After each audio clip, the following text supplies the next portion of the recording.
Good evening and salutations, my GH fans. Okay, let's start with this Christina versus Jossie.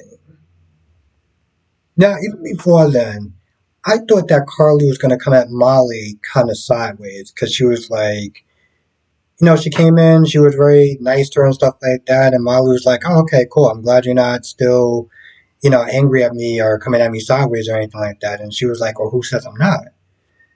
And I was about to sit there and really kind of roast Carly because I'm just like, you do realize that she was just doing her job, right? But because she's so overjoyed with Jason being free, Dante waking up, it's like, whatever. Um, and it didn't even really matter because Diane won it, she won as far as getting him on bail. So I don't even really understand, like, was that her joking? I didn't really get that. But Jocelyn comes in and she says hi to Molly and just looks at Christina like, walks off. Now, Jocelyn's there talking to Carly about Dex becoming a cop and, Dex's life being in danger. And of course, she didn't stop there. She starts trashing Sonny. And, Christina comes over, it's like, oh, you trust my dad? And she was all like, oh, well, I'm having a private conversation. I was like, first of all, first of all, Jocelyn, you said it so loud that if other people was there, they would have heard your conversation. So let's not sit there and try to act like you meant to sit there and not have her over here. So they get into a back and forth.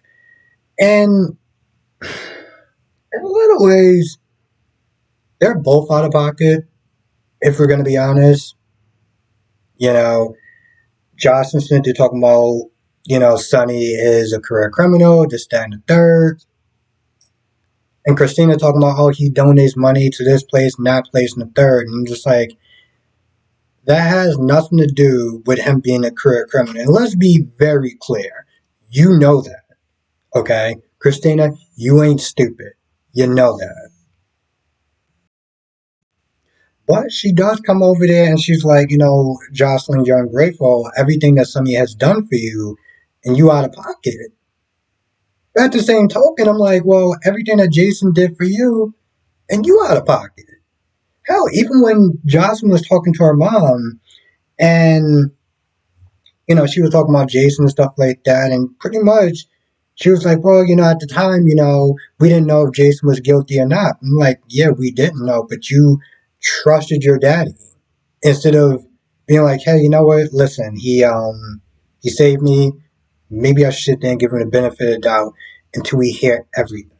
No, you decided to jump on a Sunny bandwagon. So in a lot of ways, they were both out of pocket. And I can't even believe she said this line and it somehow made sense to her when she was talking about Cyrus. And Christine was like, you mean the career criminal Cyrus?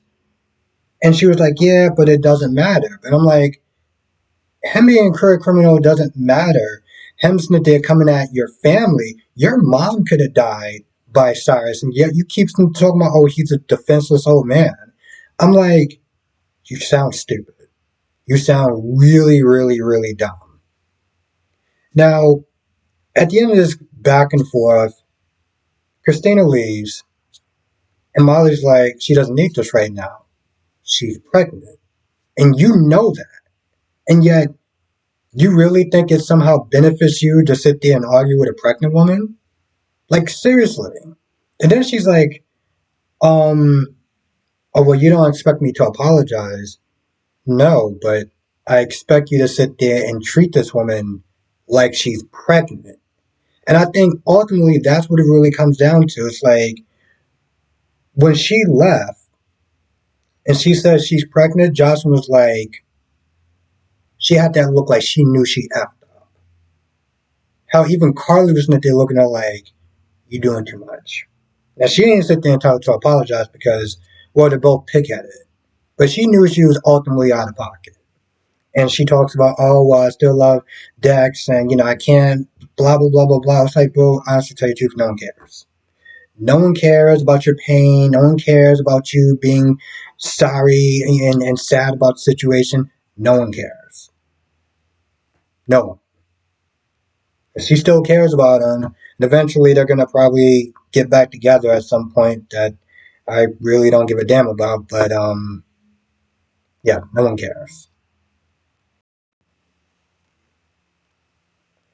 Now, what I loved about the Natalia and Sonny scene is that Natalia was on Natalie. Yeah, it's Natalia, I think.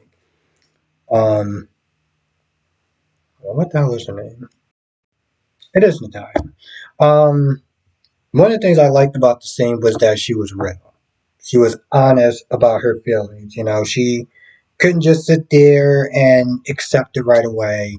Most TV people, they want to be like very PG. So it's like, oh yeah, they're very accepting. It's like, that's not how that is in reality as far as finding out your son or daughter is gay. Now she does sit there and maybe in her head she wants to sit there and believe that it has something to do as a reaction to Link.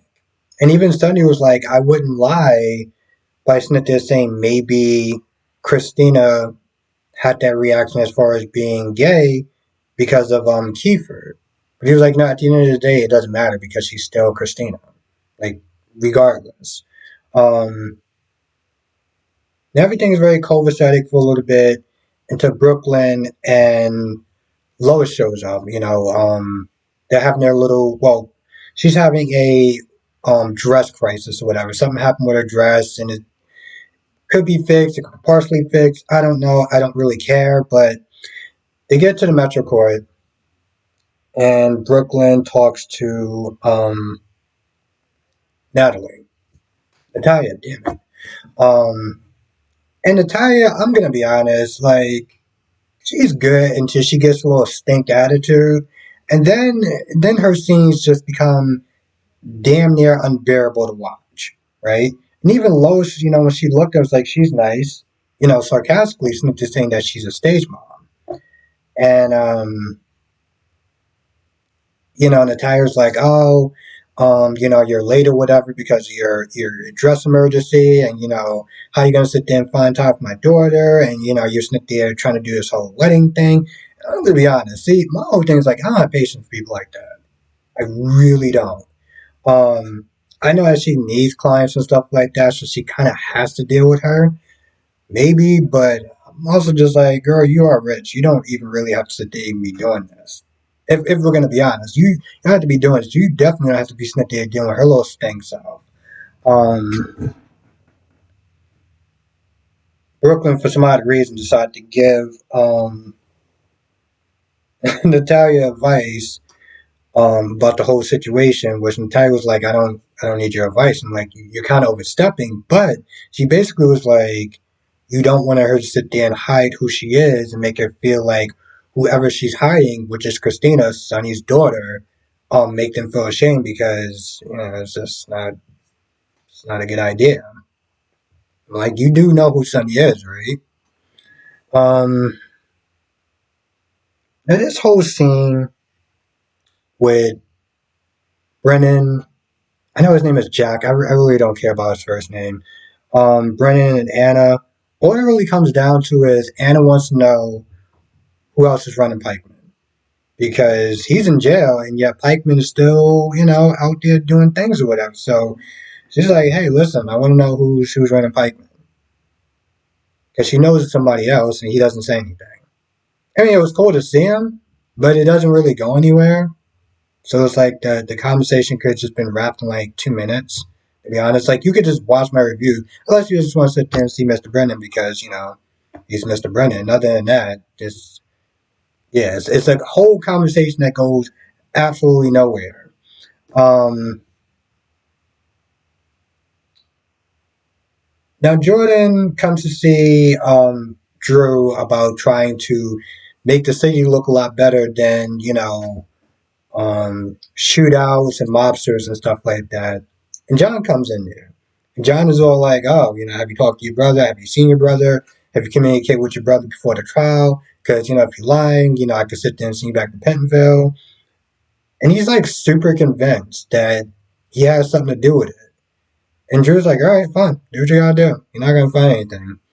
Um, I'm not gonna lie, it almost seemed like it was kind of like, is it going somewhere? Because I didn't really understand what was the point of just coming up to him now. And like, so, did you see Jason? I mean, you was at the courthouse this, that, and the third. And just like, bro, you can tell by his vibe that not only has he not seen Jason, but you don't rock with the man. Okay, you don't f with him. Bottom line. Um, I really didn't understand that. I mean, I guess ultimately Drew is like, I don't hate Jason, but he brings a certain level of trouble that I want no parts of. Um, Now Dante's home. Sam gets there. Sam is there. The kids get there, and Sam is like, "Where's Danny at?" Danny comes back, and eventually the kids go upstairs, and Sam's like, "What was you with Jason?" And they're talking back and forth, and she's all like, "I want to protect you." This, that, and the third. And I think Danny goes upstairs or something like that, and Dante just has that look like, and Dante pretty much says what everyone in the live stream was saying maybe a couple of days ago. That the more you sit there and try to keep Danny away from his father, the more he's going to want to be with him. And she's talking about how she wants to protect him, and Jason's like it's dangerous and stuff like that, which is true. Okay, let's just be very clear about something. I know a lot of people seem to saying that Sam is out of pocket for wanting to keep Danny away from Jason, but Jason's, what I'm saying, like we don't know where he's been at, we don't know what he's been up to, and his life is filled with violence. So I understand why she doesn't want Danny around her.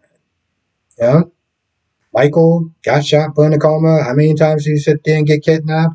I mean, I think at one point even I think as babies, Michael and Christina got kidnapped at one point. So I understand where she's coming from. Ultimately, my problem with that is that you chose to have a baby with him. And I'm always going to sit there and say that because all this whole, when she was sitting there talking Dante about, oh, you've been more of a father figure to him than he has, this, that, and the third.